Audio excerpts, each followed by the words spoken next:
Hi everyone, this is Jim. Welcome to this postmortem of my Blitz game number 995. I start off with knight f3 here, trying to get a reti opening.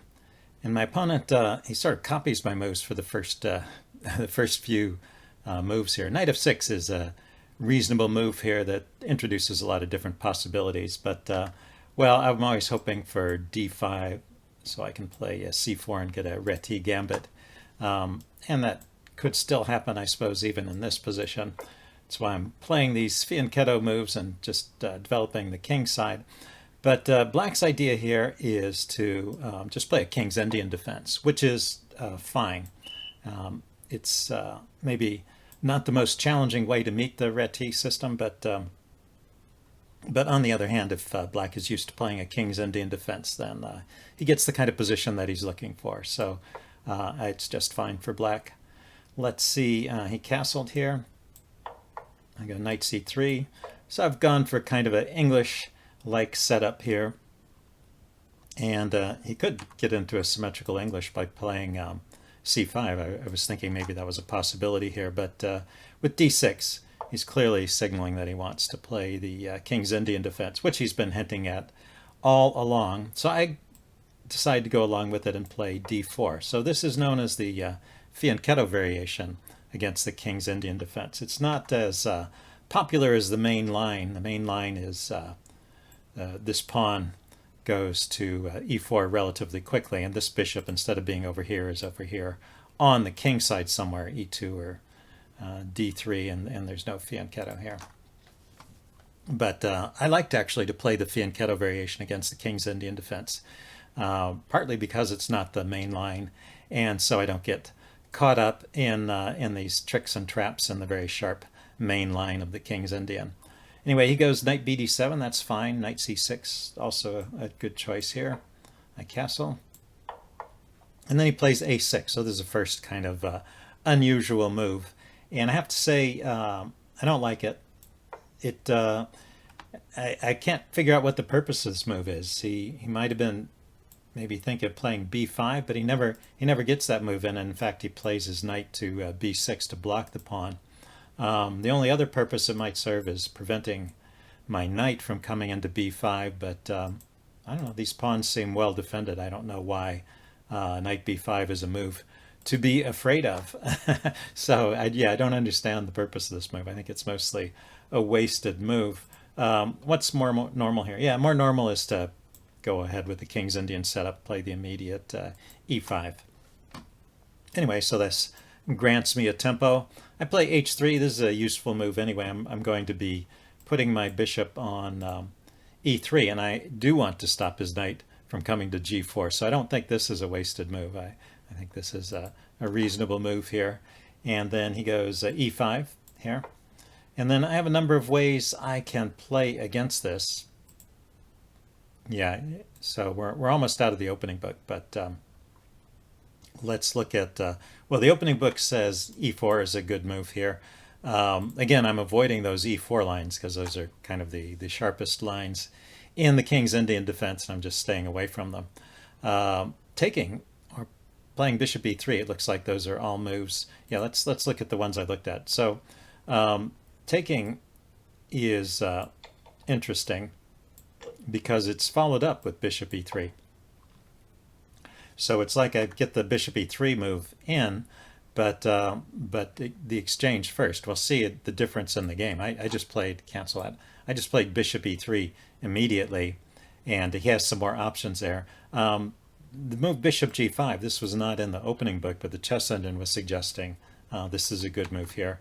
And it's pretty logical pinning this knight, although I don't know what the plan is after h6, if it's better to take the knight or retreat. So yeah, I'm always a little worried about playing those bishop g5 moves when the bishop has no good retreat on this side, no good way to maintain the pin, unless it's a position where you really want to get rid of that knight. But in this case, he can just take back with the knight, so he's going to end up with a knight on f6 anyway. But that is the chess engine recommendation. So after bishop e3, yeah, he played e4. He could have taken right away. So this is the difference between the two lines. If I take first and then play bishop e3, he doesn't have this option So the best move here for black is for black to take first. Black to take since I didn't take first. And then this just frees up black's position. It gives him a good square on e5 for his knight. It'll open this diagonal for the bishop. So it just kind of eases black's game. It's probably about even, so black is probably equalized by now. But instead he played e4.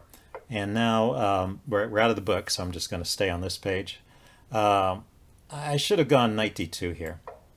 And I thought about this move briefly, but I had this plan previously of queen d2 and, you know, setting up this battery. And so I wanted to play knight e1, so I wouldn't interfere with that plan. But knight d2 is just a better move. I just start to immediately put pressure on that advanced e-pawn.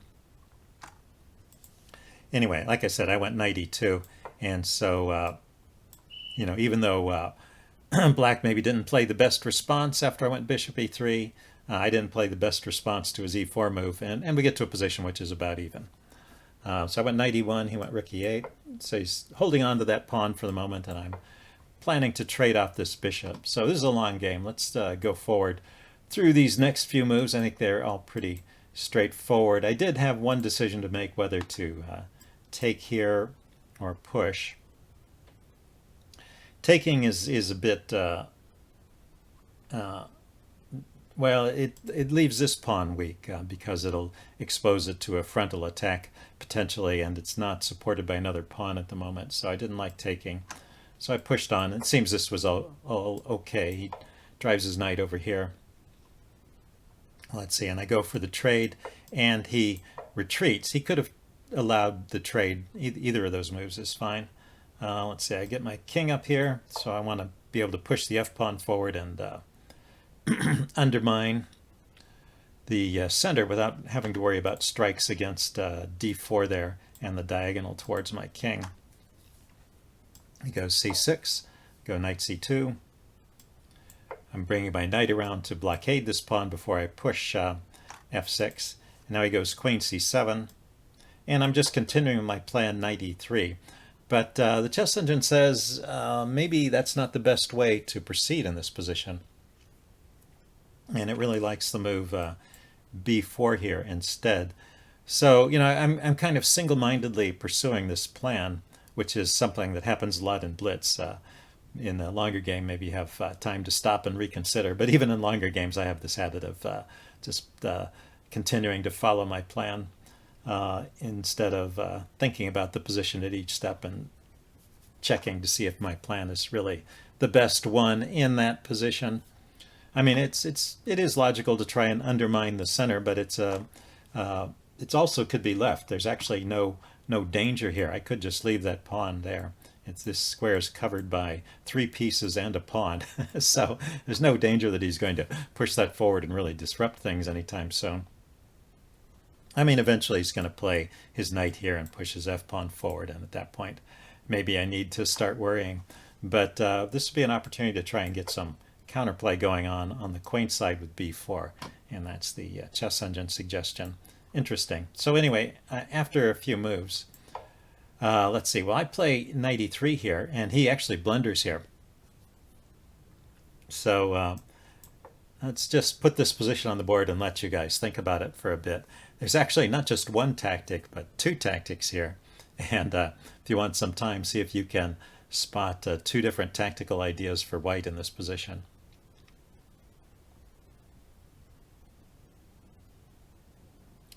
Okay, I'm going to give the answer away now. The first one is maybe the simplest one, and I think I mentioned this during the game. I could have just taken here right away. It's just a free pawn because his queen is hanging, so he can't take the knight. He loses the queen, and if he trades queens, which he probably has to, he trades queens, I take back with the knight, and I've just grabbed the pawn. So yeah, so he just walked right into that tactic. But what's the second tactic here? Okay, I'm going to give it away. The other knight has a tactic as well. I can play this knight to f5, which was rated as an equally good move by the chess engine. He can't take it because the queen will come in here with a check, and it's just game over at that point. So the chess engine is suggesting the queen should probably just retreat here, get away from the other tactic at least, and then I can hop my knight into this very good d6 square where it can't easily be chased away. His dark squared bishop is over here, pretty much out of the game at this point, and that's one of the downsides of retreating the bishop and keeping that long diagonal possibility open, but it can't influence these other diagonals, and his knights are not in any position to oppose my knight immediately either. So anyway, a couple of cute tactics there, and I missed them both. I played rook a to e1. I'm still following kind of single-mindedly this plan of pushing my pawns in the center and undermining it. He goes knight h5 here, and I go f3.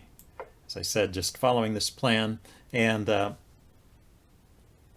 now black is better. Because in following my plan, I've also ignored this tactical idea. He's got a pin here, and so I can't take that knight. I do have a couple of possibilities here besides what I played. I finally had spotted this knight takes e4 tactic, and I thought that might make a nice counter to his tactic, but it doesn't really work out all that well for me.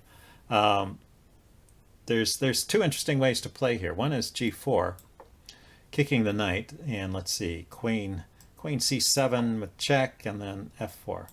It's looks like a risky way to play, but his pawn is actually defended by the knight and the rook, so he can't immediately take it. Very, very double-edged position and dangerous, but playable apparently for white, so say roughly even position still. Or I could have played f takes e4. And the lines after this just got crazy and complicated. In fact, the chess legend was suggesting queen c7, threatening to take here, and I grab some material here, ignoring the threat to g3, and that's just a crazy way to play. No other way to put it.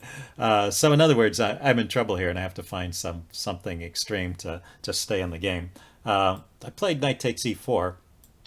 And he traded queens. That's pretty much forced. I take back. And the problem with this is that this pawn is just hanging, and he should just take it. He doesn't even have to retreat his knight here.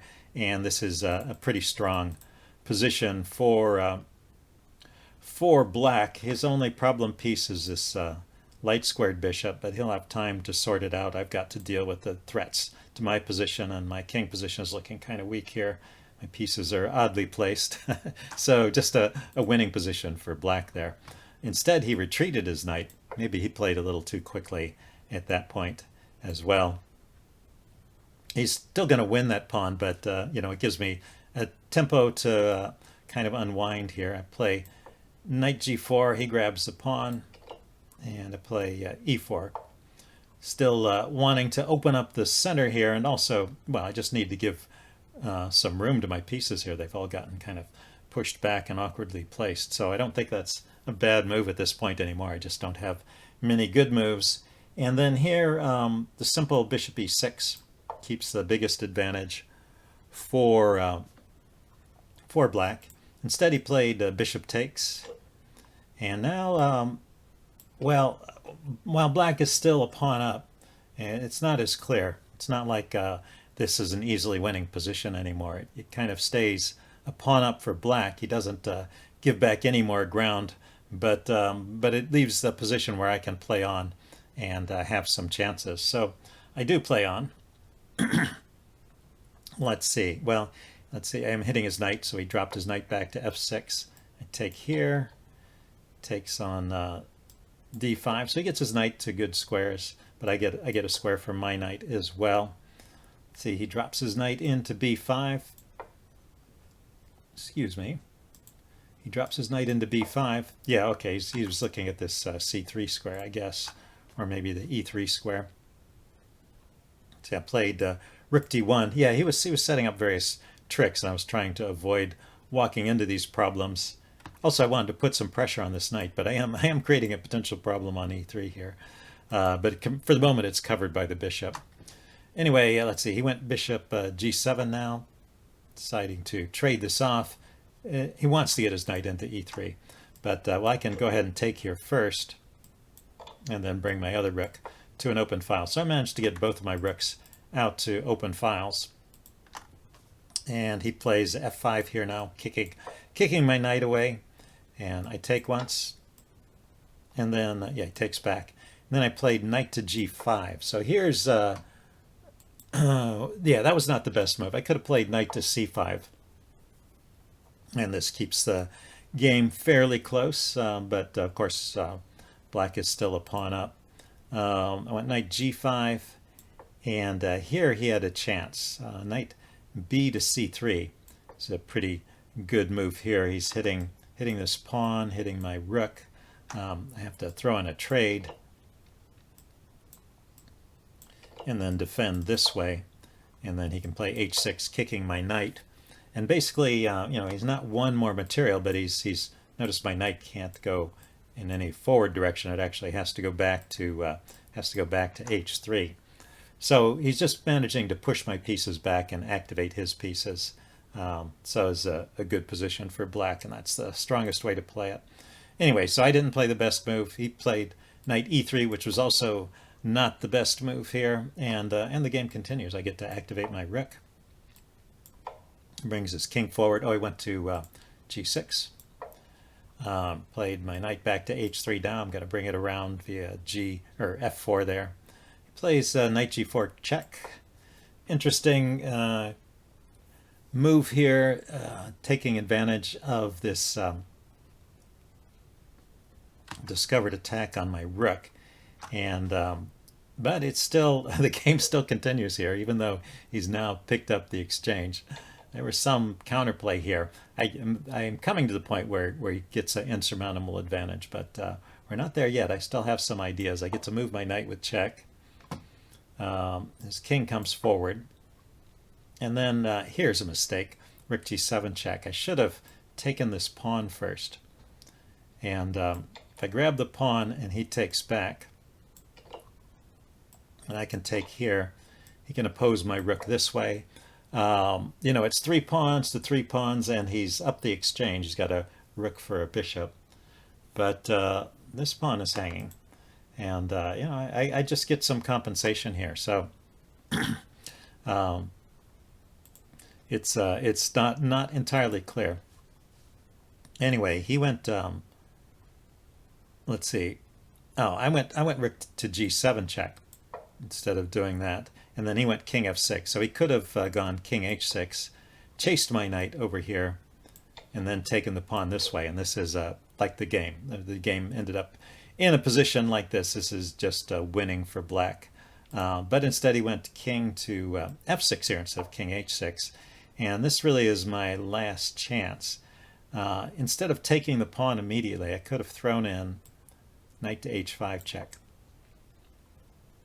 The king steps aside to e6. Notice that there are some tricks here. He can't go to e5 because I'll have this check and win his loose rook down here. So he's got to avoid the e file or place his king on e6. So I can take here. Oh, he takes. I can take here with check, and now once again he has to be careful. If he takes this pawn, he ends up losing. So this would have been a nice little trap to set. I can check with the bishop here. Now he can't go back to e6, and he can't come forward. The bishop is covering these squares, the knight is covering these squares. So he has to go somewhere on the e file, and then I can check and pick up the rook.